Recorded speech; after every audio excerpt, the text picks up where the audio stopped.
ka pa rin lugi nito kung bumili ka nito pang sariling gamit dahil ang laki ng matitipid mo dito.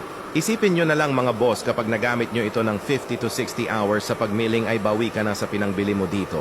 Ganon siya kabilis mabawi mga boss. Mga boss, at dahil may kakilala tayo na magpakiskis ng palay ay hinanda ko itong ating heavy-duty mini rice milling machine na nabili natin dito sa TikTok. Nilagyan ko pala ito ng hawakan mga boss para hindi kami mahirapan sa pagbubuhat. Dahil palipat-lipat pa kasi kami ng pwesto.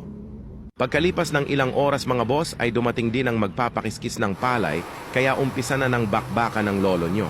Sa totoo lang mga boss, binili ko ang rice milling machine na ito para lang sana sa personal used pero di ko akalain na meron ding pala itong potential na magiging munting negosyo.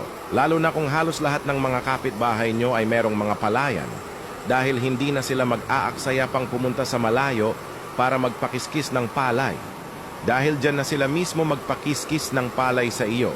At ipagpalagay naman natin mga boss na wala kang kapitbahay na may mga palayan pero ikaw meron kang palayan.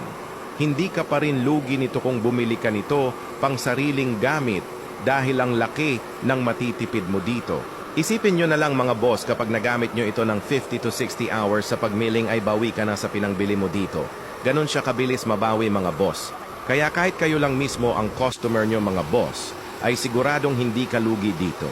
Hindi matatawaran ang masasayang na oras mo sa pagpipila at pag-aantay sa pinapakiskis mo na palay sa mga commercial milling.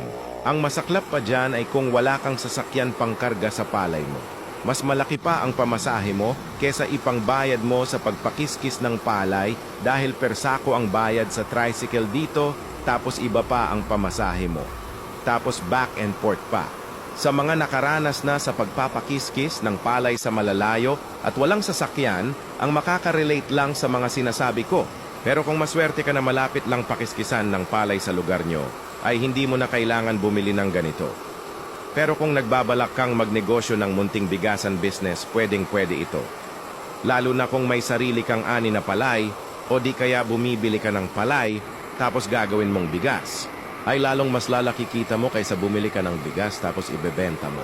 At natapos na nga itong pinapakiskis na palay sa atin mga boss. Tumitimbang ito ng 47.5 na palay ay natapos lang ito sa 25 minutes. Kaya mababayaran niya dito sa akin ay 95 pesos. Hindi na masama mga boss na kumita kayo ng 95 pesos sa loob lang ng 25 minutes. Nakatulong pa kayo sa mga kapitbahay nyo na makatipid dahil hindi na sila namasahe pa.